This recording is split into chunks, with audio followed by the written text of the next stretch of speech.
I was dialing my lawyer's number before I had even set my overnight bag down on the floor. Proceed with everything, I told him. I didn't bother with a hello or any kind of preface. Just those 3 words. They were the kind of words you only use when you understand that things have already been set in motion and there is no longer any room for hesitation. There was a pause on the other end of the line, just a brief moment of silence, as if he was giving me a final opportunity to reconsider. "Are you certain, Anna?" Mayor Davies asked, his voice calm and measured as always. "I've never been more certain of anything in my life," I replied.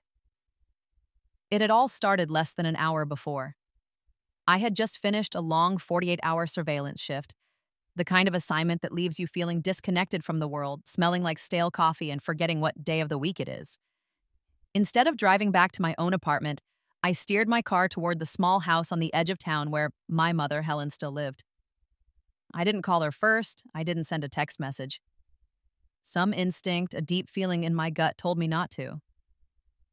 The front door was unlocked, which wasn't unusual for her, but the quiet inside the house felt wrong. It wasn't a peaceful quiet, it was a heavy, strained silence. "Helen," I called out, my voice echoing in the narrow hallway. She was in the kitchen, standing over the sink. Her hands were submerged in a basin of soapy water, even though the dishwasher was running right next to her. The late afternoon light coming through the window caught the dark purple bruising that covered her right eye and spread down her cheek. Her knuckles were red and swollen, the skin scraped raw. She glanced up at me, startled for just a moment, as if she'd been caught doing something wrong, and then quickly dropped her gaze back to the dishes. "Don't worry about me," she said softly. It sounded like a line she had memorized, a script she had been handed years ago and had recited so many times it had become automatic. I stepped closer to her. "Who did this?" My voice was sharper this time, and she just shook her head once, a small, tired movement. "Just don't, Anna. Please." I was still staring at the side of her face, at the way she kept her eyes fixed on the water when my phone buzzed in my pocket. It was a message from a number I didn't recognize. There was no text, just a web link. I tapped it and the screen lit up with a photograph. There he was, my father, Arthur, standing on the deck of a yacht I didn't know he owned. He had sunglasses perched on his head, his face smug, a champagne flute raised in a toast. His other arm was draped around a woman who looked to be about half his age. She was wearing a red dress that was blowing in the wind, making her look like she was posing for some kind of cheap perfume advertisement. The caption underneath the photo read, "Life's too short not to enjoy the ride." My stomach tightened into a cold, hard knot. I didn't say another word to my mother. I didn't ask the obvious questions about her face or his boat. I simply turned around and walked down the hallway to the small room that had been my bedroom when I was a child. The posters were long gone, but all the old furniture was still in the same place. In the corner, a small black safe sat on the floor, hidden beneath a folded quilt. I spun the combination dial, the numbers familiar to my fingers even after all this time, and the heavy door clicked open. Inside was my service weapon, 2 boxes of evidence envelopes from my job, and a slim leather case. I flipped the case open. The gold shield of the Metropolitan Police glinted in the dim light. Underneath the badge, tucked into the velvet lining, was a thick, sealed envelope marked with the name of my lawyer's firm, Davies and Associates. It had been sitting there for months, sealed and waiting for this exact moment. I slipped the badge into my jacket pocket and tucked the envelope under my arm. I walked back into the kitchen. My mother didn't look up from the sink. I leaned over and kissed her on the temple, on the unbruised side. Back in my car, I sat for a full minute. The weight of the badge in my pocket felt heavy, pressing against my ribs. Every small sound outside seemed amplified. The rumble of a truck passing on the street, the faint barking of a dog 2 houses down, my own breathing inside the car. I dialed Mr. Davies' private line. He answered on the second ring. "Detective," he said. "Proceed with everything," I said. There was that brief silence again, and then his measured voice came back. "Once I start this, Anna, there's no stopping it. You know that, correct?" "That's the entire point," I replied. When I hung up the phone, I caught my own reflection in the rearview mirror. I'd seen that look before. I'd seen it on the faces of suspects right before they knew the handcuffs were about to close around their wrists. Only this time the look was on my face. And the handcuffs weren't for me. This wasn't about jealousy. It wasn't about my father's predictable midlife crisis or the equally predictable woman he had on his arm. This was about all the years my mother had swallowed her pain, about the bruises that faded on her skin but left permanent marks on the inside. And it was about the quiet, meticulous file I had been building, page by page, every time a tip or a piece of information about my father's business dealings came across my desk. He had built his fortune on control. Control of his money, control of the people who worked for him, and control of her. And now, for the very first time, that control was about to slip completely from his hands. Because I wasn't just his daughter anymore, I was a police officer. And I knew exactly where all his structural weaknesses were, and I knew exactly where to hit him so that he couldn't get back up. I put the car in gear. The sun was setting, casting the street in long shadows, and bands of gold.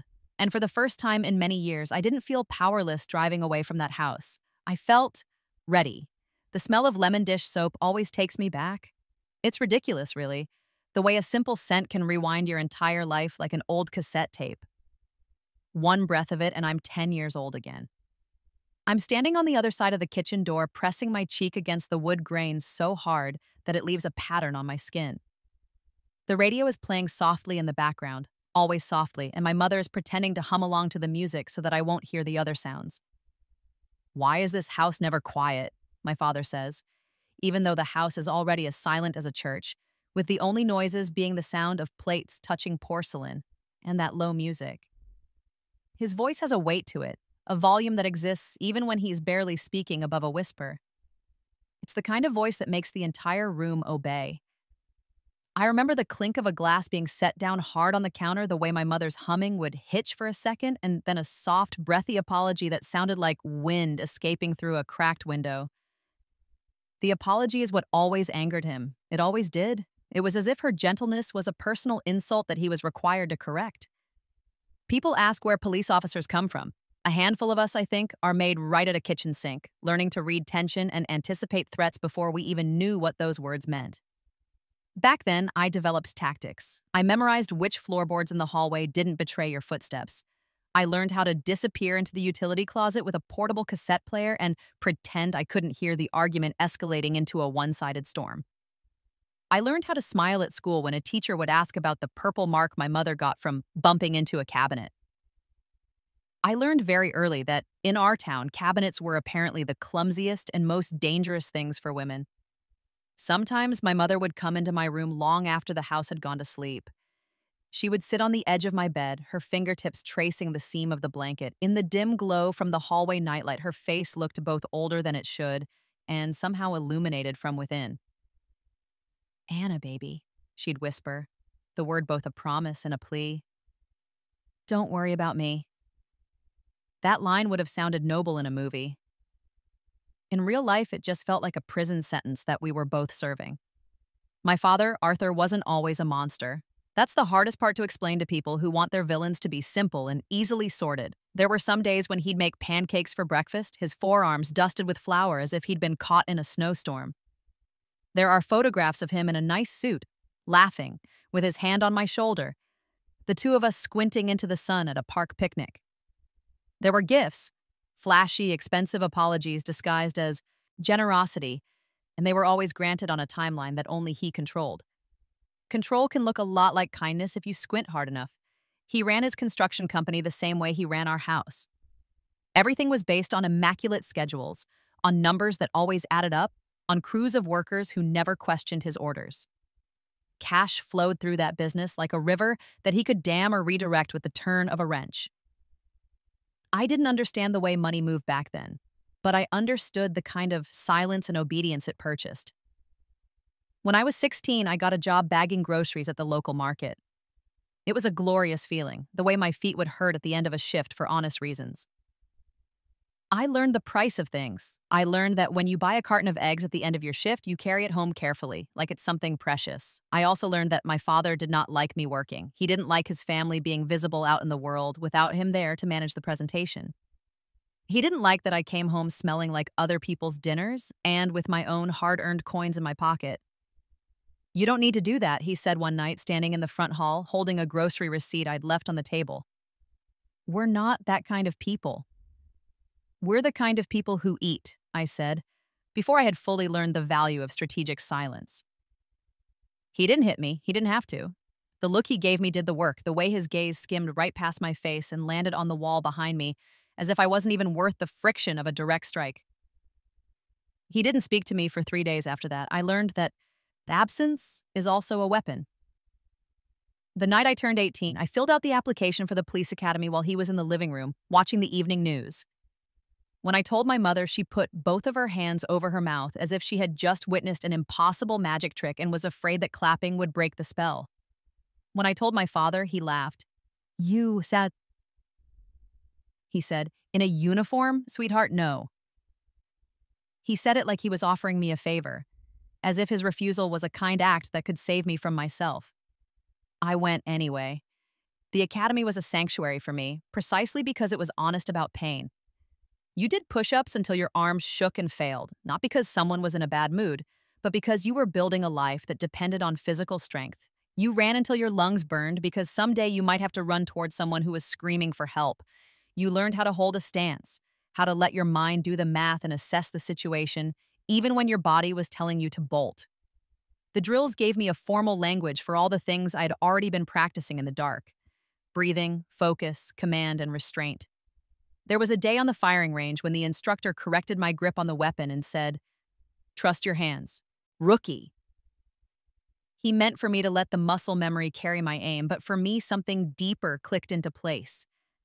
My hands, my choice, my life. The first domestic disturbance call I responded to as a rookie made my knees buzz under my uniform pants.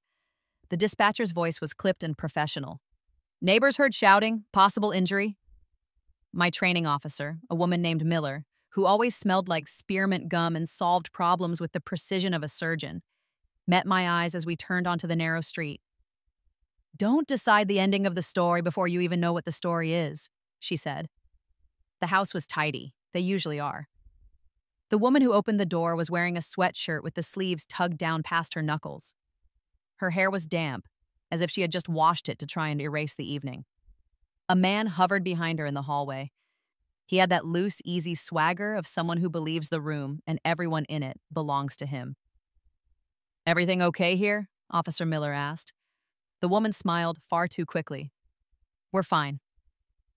The man answered for her just a fractional second later. "We're fine."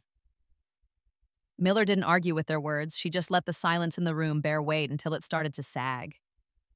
"Ma'am, could we speak with you in the kitchen for a moment?" she asked, and the woman nodded. I watched the man's jaw clench. He didn't like losing the center of the room. In the kitchen, a bottle of lemon dish soap sat by the sink.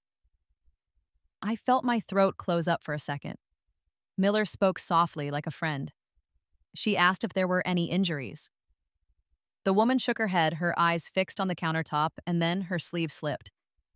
The bruise on her wrist was the dark, ugly color of thunderheads. We didn't raise our voices. We didn't hand the man a lecture. We separated them. We documented the injury. We offered resources.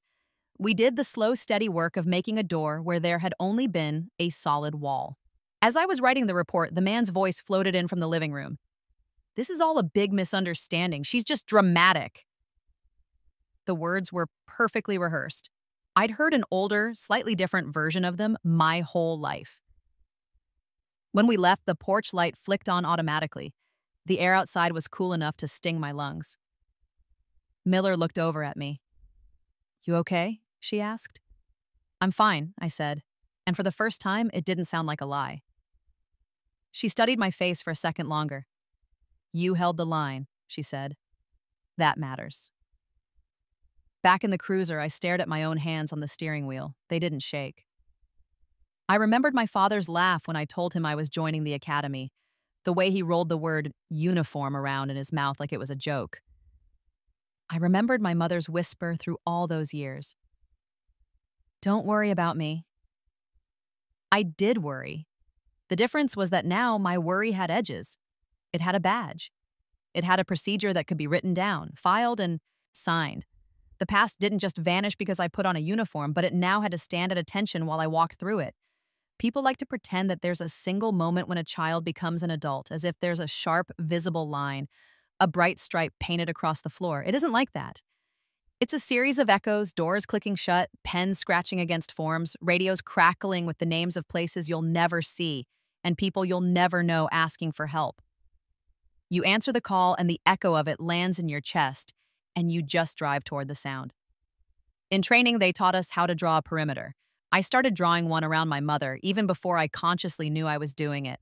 I learned her routines. I learned which of her neighbors kept their porches lit at night, who heard things and who didn't. I learned the specific sound of my father's car when it turned onto her street.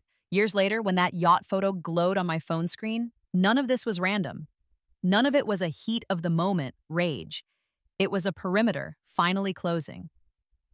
I once asked Miller how she slept at night, carrying everyone else's worst nights with her. She shrugged. "I plant something," she said. "It's hard for fear to live in the same house as a tomato." I planted different things.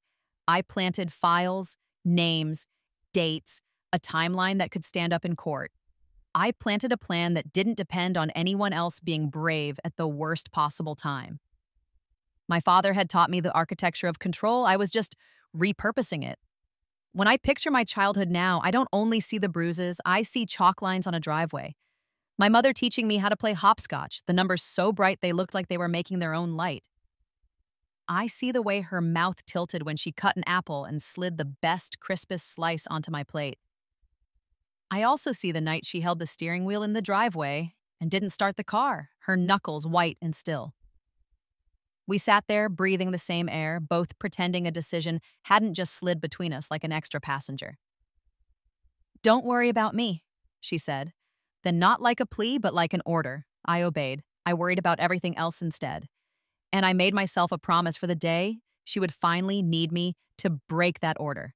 Lemon dish soap, chalk dust, and the click of a safe. Some families inherit heirlooms. We inherit sounds.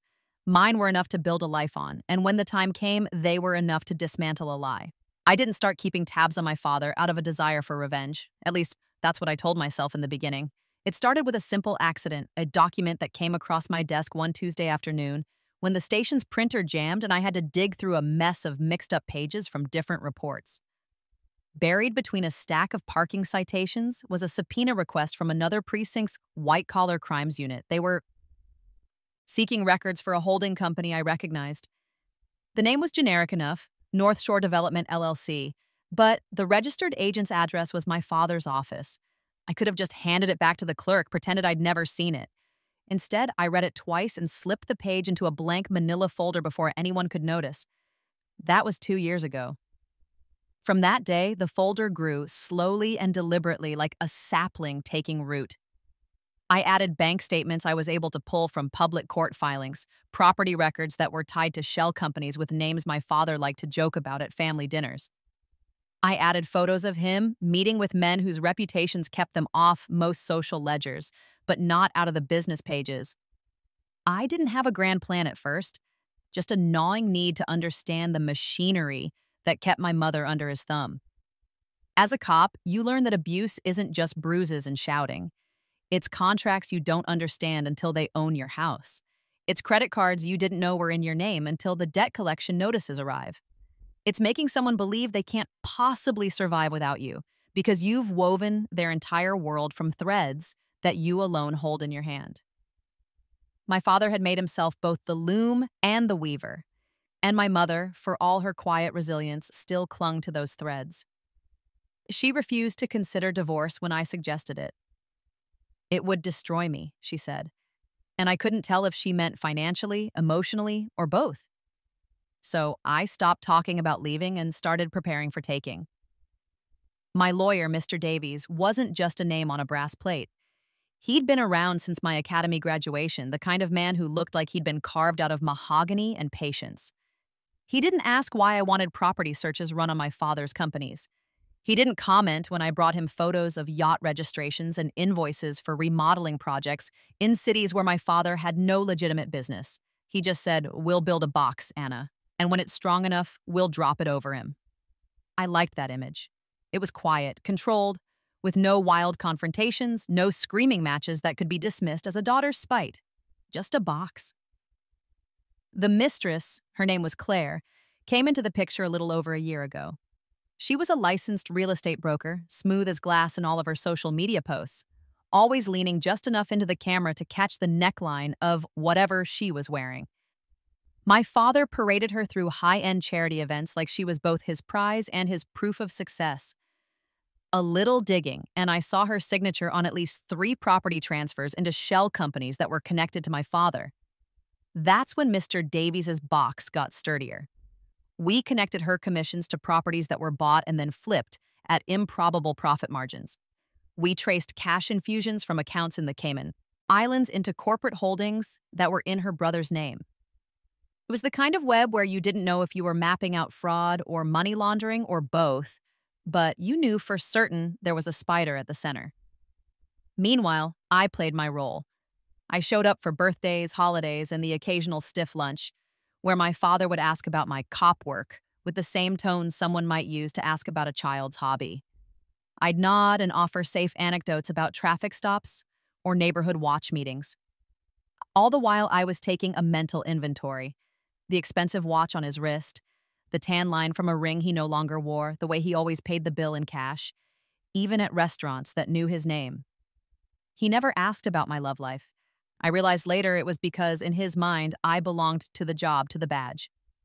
He assumed that meant I was alone. That was his first mistake. The second was underestimating Mr. Davies. We'd been sitting on the completed file for nearly 6 months, just adding final layers. Domestic abuse photos I'd convinced my mother to let me take just in case. Copies of her medical records, with their suspiciously vague injury descriptions. A thumb drive of Claire's real estate closings that just happened to match dates when my father's account saw large, unexplained incoming wires. We were ready to move by the start of summer. Then came the yacht photo. It was almost theatrical the way it arrived. An anonymous number, no message, just the image. As if someone else in the universe had decided I'd waited long enough. When I called Mr. Davies from the car and said, "Proceed with everything," I knew he would understand. In our shorthand, it meant to activate every legal avenue at once, file for an emergency protective order for my mother, serve the subpoenas for all financial records, and notify the DA's office of the potential fraud and abuse cases. This wasn't going to be a simple family spat in a divorce court. This was going to be a multi-front siege. I also knew my father would come out swinging. He'd never lost control in his life.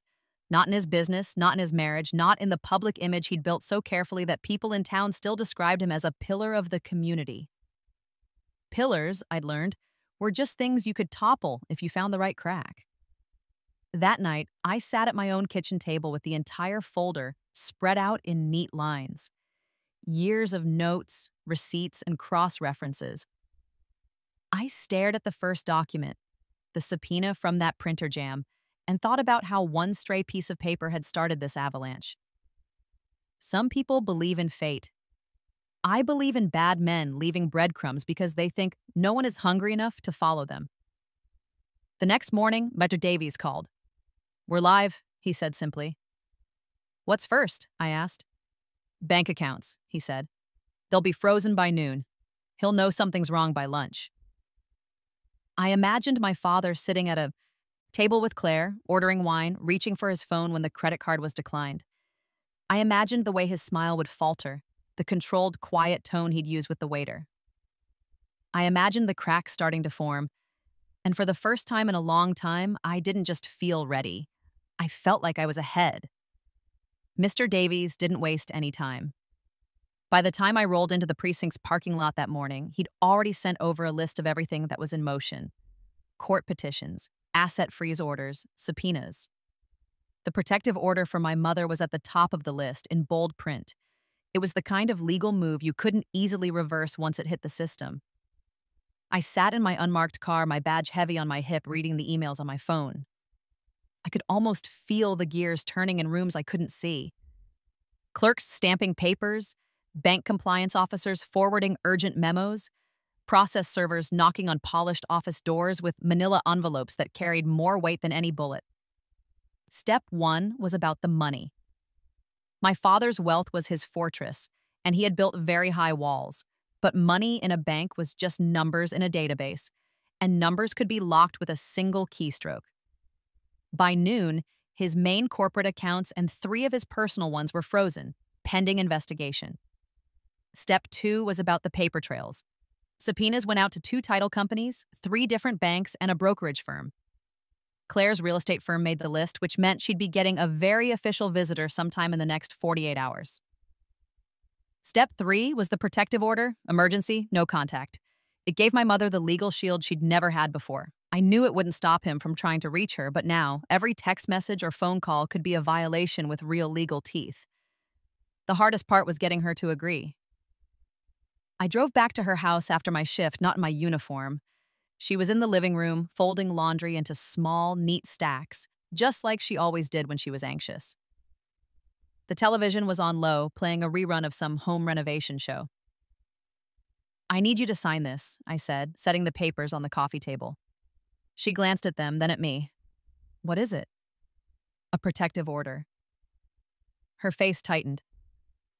"Anna, I told you, I don't want to—" "Helen," I interrupted gently, sitting on the edge of the couch. "This isn't about making a scene. This is about giving you space that he cannot legally cross. If he calls, if he shows up at this door, we have recourse. Without this paper, he can say and do whatever he wants." She folded a towel very slowly, pressing the edges flat with her palm. "And you think a piece of paper will stop him?" I leaned in, lowering my voice. "No, but it'll stop him from thinking he's untouchable, and it gives us leverage." She stared at the paper for a long time, then asked quietly, "You've been planning this, haven't you?" "Yes," I said, no apology, no hesitation.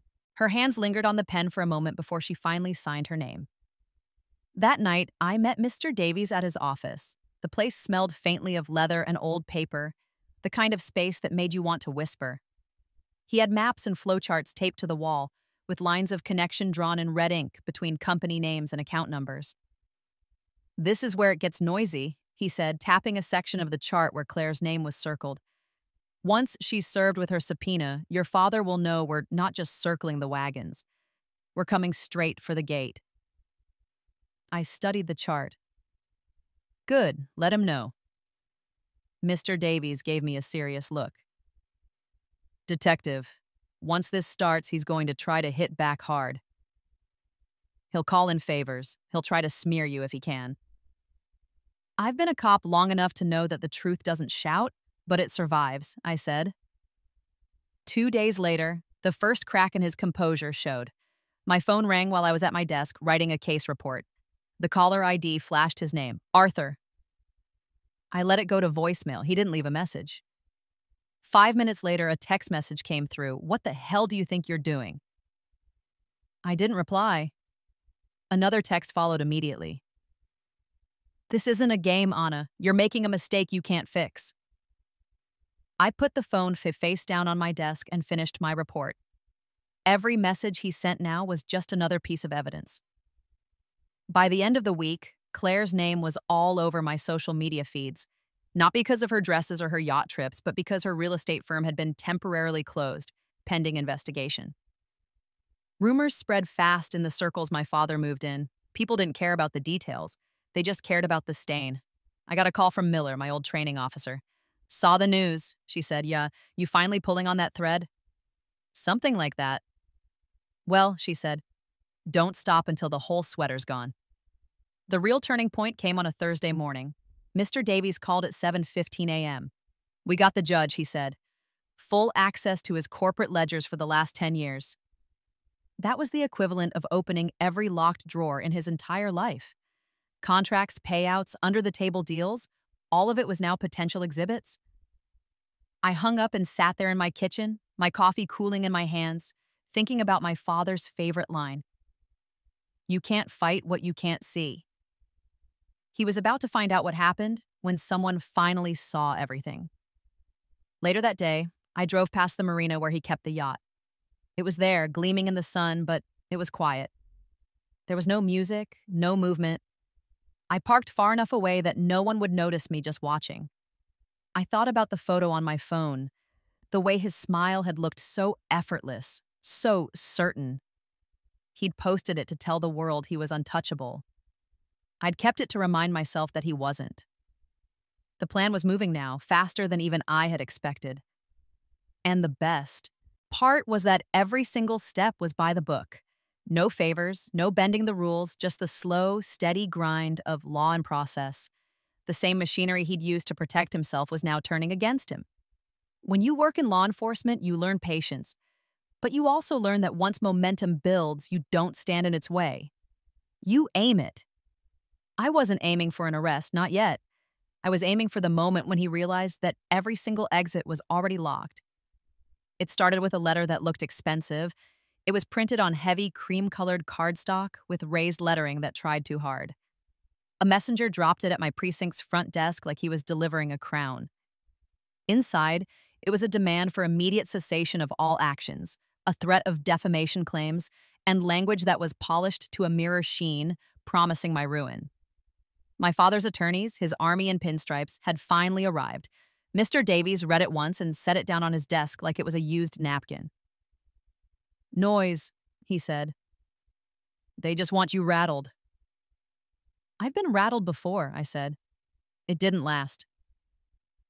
The next volley came by phone. A deputy chief called me into his office. He had his coat on the back of his chair and a careful, neutral expression on his face. "Your father placed a call," he said, steepling his fingers. "He's alleging misuse of departmental resources for a personal matter." "Did he specify which resources I supposedly misused?" I asked. "Vaguely, time, access, the prestige of the badge." He studied me. "I'm telling you this because transparency matters." I told him any complaint must be formal and in writing. If one arrives, internal affairs will do their job. "I expect them to," I said. He nodded, a small gesture of approval. "Stay clean, Anna. Leave a paper trail. You know the drill." "I live in the drill," I replied. Walking back to my desk, the station smelled like burnt coffee and printer toner. With the hint of rain that had blown in through the half-open doors, the familiar noise steadied me. A radio squawk, the hum of the fluorescent lights, the low laughter from a patrol team returning with soggy uniforms. If my father wanted to drag me into the dark, he'd have to get past an entire building full of people who knew what honest work looked like. Claire went loud online.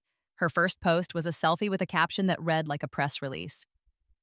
"Women in business are always targets. Envy is a disease." The comments were a mix of fawning, furious, and confused. By the afternoon, there was a second post, a carefully lit shot of her wrist, faintly red, where a bracelet had allegedly irritated the skin. "Abuse from whom?" she wrote.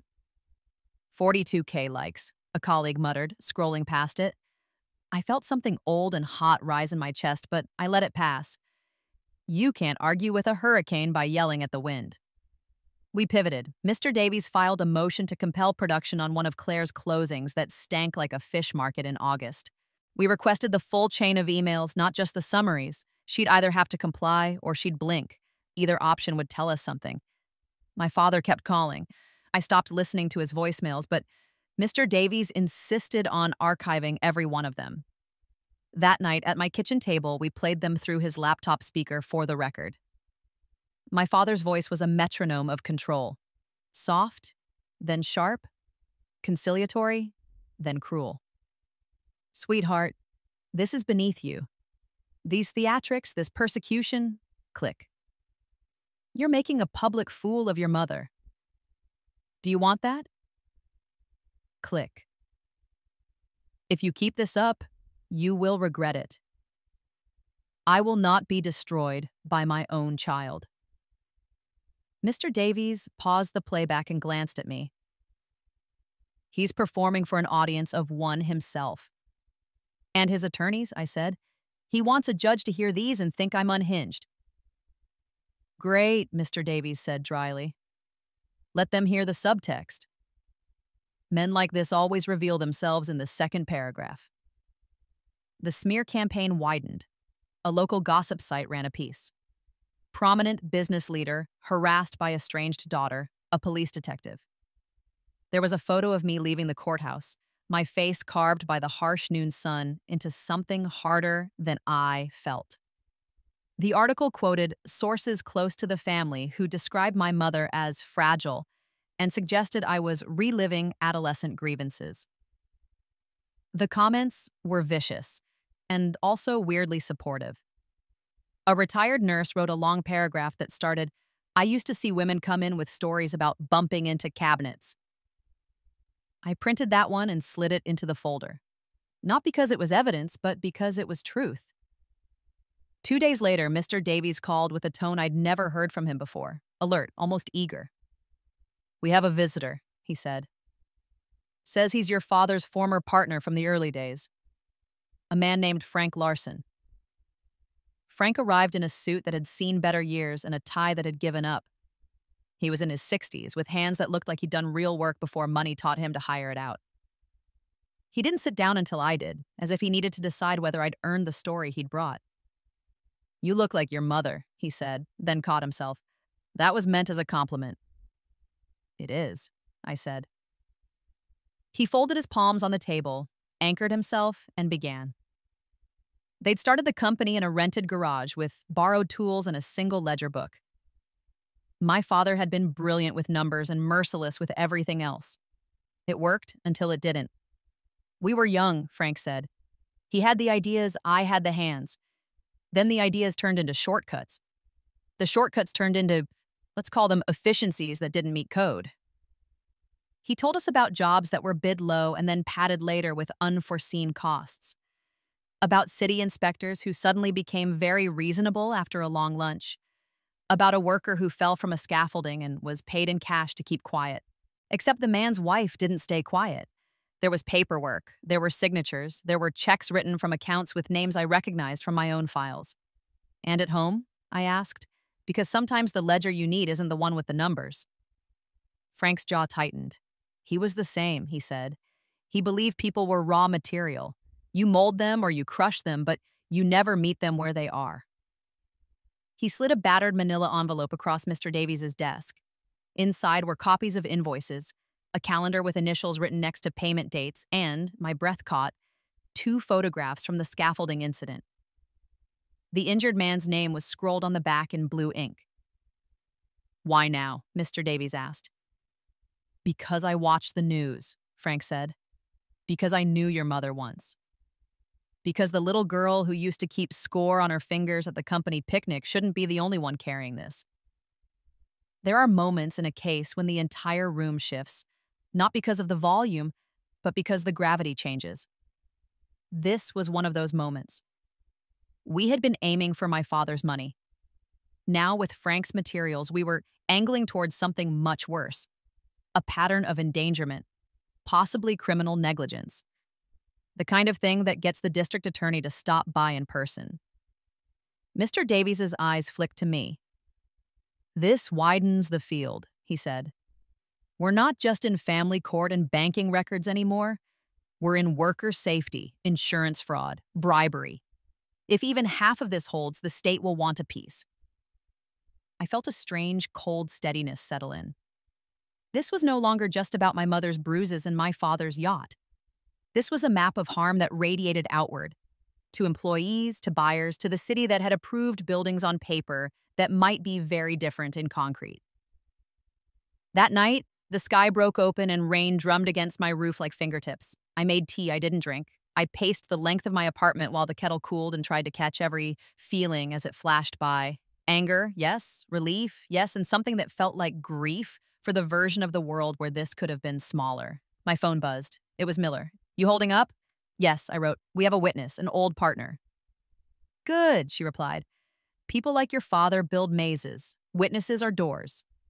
The next morning, the maze fought back. My father's firm filed an emergency motion to quash all the subpoenas, arguing fishing expedition, claiming our requests were harassing and overbroad. Mr. Davies smiled without any humor. "They're playing calendar games," he said. "If they can stall us for a week, they'll move assets or rewrite their stories. We're not giving them a week." We didn't. Mr. Davies filed a response within hours, attaching Frank's documents and requesting an expedited hearing. He added a line that made me sit up straighter. "The pattern alleged herein endangers not only the petitioners, Mother, but the public. The judge set the hearing for Monday. Elise posted a sunset photo from an unnamed coastline with the caption, "They can't cancel what's real." The comments were a bonfire. Some defended her. Others posted links to the articles about the investigation. She replied to none of them, which told me she'd finally listened to her counsel.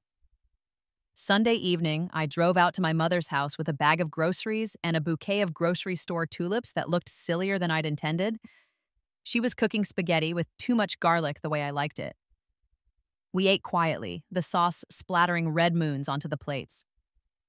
"You don't have to stay," she said after folding foil over the leftover pan. "I know," I said, "but I want to see you lock the door behind me."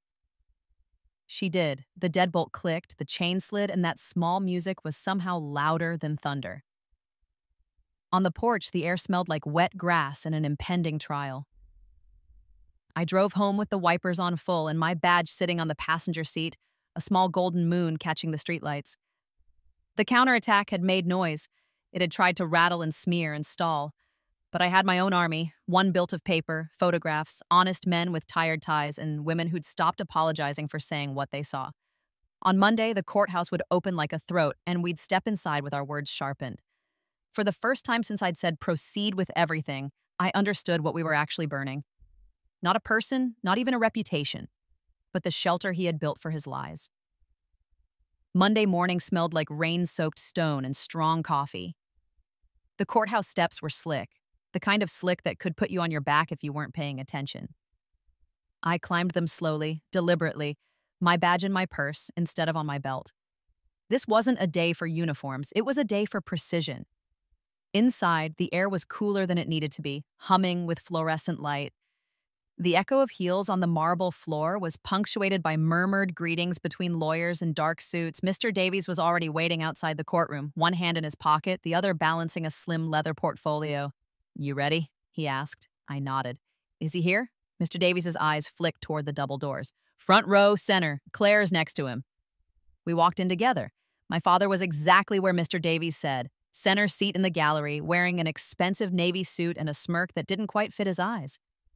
Claire sat beside him in a cream-colored blouse, her lips pressed into something that could pass for either concern or calculation. They looked like they were posing for a magazine article about people who believed they'd already won. The judge entered. She was in her mid-50s with square shoulders and reading glasses perched halfway down her nose. She didn't waste time. "Counsel, are we prepared to proceed?" Mr. Davies rose. "We are, Your Honor." Opposing counsel, a man with silver hair and an expression like polished granite, followed suit. "We are, Your Honor. However," he began some protest about the scope of our subpoenas, but the judge held up a hand. "You'll have your turn. Petitioner, begin." Mr. Davies started with the protective order. He laid out the photographs of my mother's injuries, each one marked with dates and signed by the attending physicians. The room was quiet except for the faint rustle of paper as the judge turned each page. My father's lawyer objected to relevance. The judge overruled him. "Go on," she said. Mr. Davies moved to the financials. Spreadsheets appeared on the overhead screen. Corporate ledgers showing transfers to holding companies, which then transferred money to Claire's brokerage. Property sale dates matched perfectly with wire receipts from offshore accounts. My father's jaw tightened, but he kept his gaze fixed on the table in front of him. Then came Frank Larson.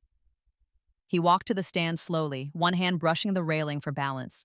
His voice was steady as he recounted the scaffolding incident, the off-book settlement, the lunches with inspectors.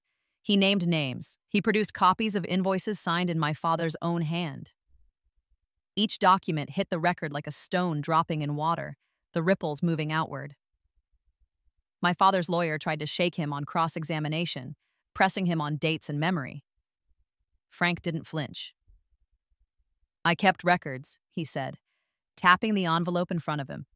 "Not because I knew this day would come, but because I knew the truth doesn't live in your head. It lives in ink."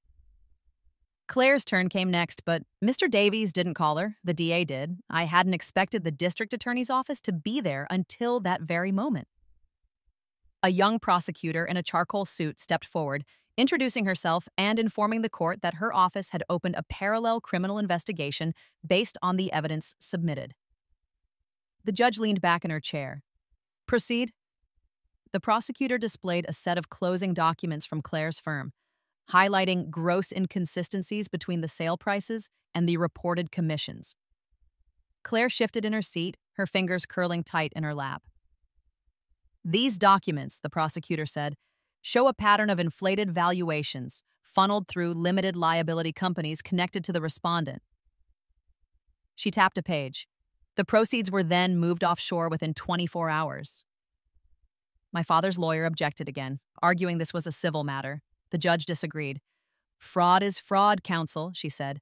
If the DA's office sees probable cause, they have my leave to continue. It was my mother's testimony, however, that cut through the room like glass. She didn't raise her voice, she didn't dramatize, she just told the truth in a tone so steady it was impossible to doubt. She described years of being told she couldn't survive without him, how the finances were always too complicated for her to understand, how the bruises were private and no one's business. The prosecutor asked her, "Why now?" Helen glanced at me just once, then back at the prosecutor. "Because my daughter showed me the box she'd built," she said, her voice clear. "And I realized I didn't have to live inside his." The courtroom was still enough to hear the HVAC system hum. By the time Mr. Davies rested our case, my father's posture had shifted. The smirk was gone. His shoulders were leaned forward, his elbows braced on the table. Claire was sitting slightly apart from him now, her body angled toward the aisle as if ready to flee. The judge took a moment before speaking. "Based on the evidence presented, I am granting the protective order in full. All joint accounts are to remain frozen pending further investigation. The respondent will produce complete corporate ledgers within 10 business days. Furthermore," she glanced at the DA, "this matter is referred for criminal review." A murmur rippled through the gallery. My father turned his head just enough to look directly at me. The disbelief in his eyes was almost worse than the anger, as if he truly could not fathom that someone had dismantled his fortress from the inside out. I didn't blink. We filed out of the courtroom in a slow procession. Reporters were clustered near the courthouse steps, cameras ready. Mr. Davies kept his voice low. "You know this isn't over." "I know," I said. The rain had stopped, leaving the air sharp with the smell of wet pavement. Somewhere behind me, I heard Claire decline to answer a question, her heels clicking away fast. My father didn't speak to the press. For a man who loved the spotlight, that silence said more than any headline. I paused at the curb, looking back at the courthouse. Its columns, its symmetry, its promise that the law was still a place where truth could stand. Today, at least, it had. And tomorrow, we'd be one step closer to making it permanent. The part no one tells you about justice is the quiet. The headlines thunder for a day. The courthouse echoes for about a week, but real accountability settles like snow. Soft, persistent, changing the shape of everything without a sound. Months passed. Winter slid its shoulder against the town. The DA's office moved like a glacier, slow but with teeth. My father's attorneys tried their last tricks: continuances, character letters, a motion to exclude the scaffolding photos on the grounds that time dulls the truth. The judge denied it with a line I wrote on a sticky note and kept in my wallet. "Truth scuffs, it doesn't fade." In March, the plea deal arrived: fraud, money laundering, conspiracy to commit bribery, criminal endangerment. He took it, not because he was sorry. My father used apologies the way some men used cufflinks just for show, but because he finally recognized the math. Prison time was on the table either way. He chose the smaller number and the cleaner narrative. The DA insisted on restitution. To the workers he'd endangered, the buyers he'd misled, and the city he'd defrauded. Fines and back taxes. The final amount made even me sit down. Claire cut a separate deal: cooperation in exchange for avoiding prison, a lifetime ban from her real estate licensure, and a fine that turned her careful posture into a permanent slump at the defense table. In her last interview with the DA, she said 3 words that surprised me. "I was scared." The prosecutor asked, "Of whom?" Claire stared at the table. "Of everyone," she said. And it sounded truer than anything she had ever posted online. The day the judge accepted my father's plea, the courtroom felt like a house we'd finally aired out. My mother sat in the second row beside Mr. Davies, her hands folded on a modest navy skirt. She wore no makeup. She didn't need armor that day. When the judge asked if any victims wished to speak, my mother glanced at me. I nodded once. She stood and approached the lectern. Her voice didn't tremble. "I am not here to punish," she said. "Punishment already arrived years ago in my kitchen, in front of my sink. I am here to make sure that the harm ends where we choose to end it." The judge listened, her chin resting in one palm. My father stared at the table, his jaw tight. My mother finished with a sentence that tasted like water in a dry month. "I intend to live." Outside, reporters thrust microphones toward us. Mr. Davies gave a brief statement. My mother smiled politely and said nothing. I touched the badge in my purse and kept moving. I didn't know the cameras any more of my family than the court record already held. We drove straight from the courthouse to the bank. The clerk handed my mother a folder full of papers. Sheets to sign, accounts to transfer, liens to anticipate. My mother read every single word. She asked questions that made the bank clerk sit up straighter. She signed her name carefully, pressing the pen to the paper like she was planting a seed into fresh soil. On the way home, she looked out the passenger window at a sky the color of clean steel. "I thought it would feel like fireworks," she said. "What does it feel like?" I asked. "Like a door closing," she said, "and a window opening somewhere I can't see yet." We found the window in April, on a coastal road where the salt air turned mailbox flags chalky white. The cottage my mother fell in love with was a small square of mercy. 2 bedrooms, a worn porch, and a kitchen that begged for lemon soap and sunlight. The realtor kept apologizing for the garden, which was just a tangle of weeds and stubborn, rocky soil. "We'll fix it," my mother said. And when she said we, she meant we. I hauled boxes. She made lists. We talked about paint colors and which room would hold the old piano we'd rescued from a neighbor's garage sale in 1998. We did not talk about my father. Not because we were pretending he didn't exist, but because his existence no longer set the tempo in Harisis, our house. On the first Saturday in the new cottage, I built a rectangle of wood on the sunniest corner of the yard and filled it with bags of soil that smelled like rain waiting to happen. My mother came outside with a tray of seedlings she'd bought with a small, delighted guilt: tomatoes, basil, and 2 strawberry plants, whose leaves looked like folded napkins. "Miller says fear and tomatoes can't live in the same house," I told her, my knees in the dirt. "Miller is right," my mother said, placing a seedling in my hand as if handing me a delicate decision.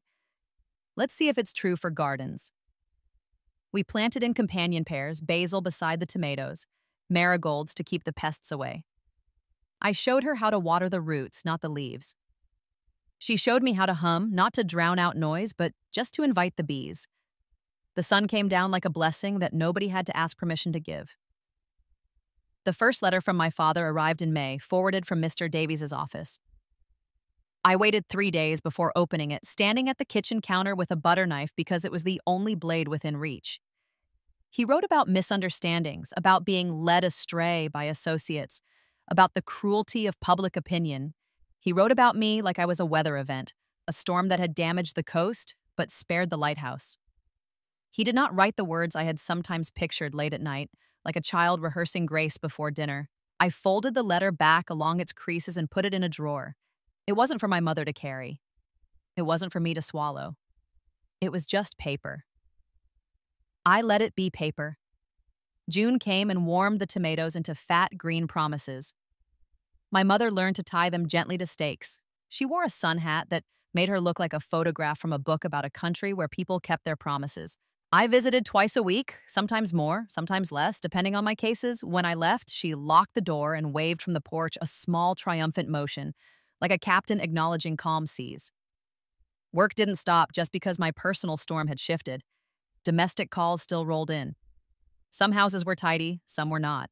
I stood in kitchens and recognized the angle of a woman's shoulders, the way a man filled a doorway as if he could own a person the way he owned a truck. I did my job. I drew perimeters. I wrote reports that fit like hinges, smooth and strong. At the end of a long Thursday, Mr. Davies called with an idea that landed so quietly I almost missed the sound of it. There's the restitution money, he said. More than your mother will need.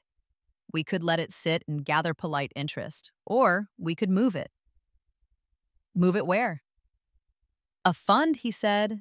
Small grants for women leaving violent homes, first month's rent, new locks, a used car, fees to change a name if they need it. Practical help, no speeches. I thought of the file that began with a jammed printer. I thought of the box we built. I thought of the tomato steaks. Call it what? I asked. Mr. Davies hesitated. Your call? I looked at my hands. They were dirty from the garden, even after 2 showers, soil holding on in the half-moons of my nails. A sentence rose up, uninvited, and I didn't push it away. Not proceed with everything, I said. We already burned what needed burning. What then? Begin again, I said. The paperwork took a month. The first disbursement took 12 minutes after we opened the account. A woman from 3 towns over who needed a locksmith and a bus ticket in the same afternoon. Mr. Davies called me after he approved it. We'll keep it quiet, he said. It doesn't need our names. In July, the first tomato ripened like a slow sunrise. My mother plucked it with both hands, laughing in a way I hadn't heard since I was little enough to be carried. We sliced it thin and ate it over the sink with salt, the juice running down our wrists. It tastes like a decision, she said. That night, the ocean sounded like steady breathing. I stepped onto the porch with my phone and typed a message I'd been putting off. Something simple for the people who had followed the story, strangers and neighbors and nurses who remembered cabinets. I wrote slowly, like planting. If you've listened this far, thank you. If any part of this sounds like your house, know this. Doors can open. Help can be quiet and still be real. If you want to keep walking with us, share this with someone who needs a map, or stay for the next story. We'll keep a light on the porch. I hit send and put the phone face down. My badge sat on the table inside, catching the porch light like a small moon. My mother was humming in the kitchen, a tune that had no fear in it. The tomatoes were breathing in the dark. Somewhere, a woman I didn't know turned a new lock and slept. I didn't need to come home unannounced anymore. Home announced itself.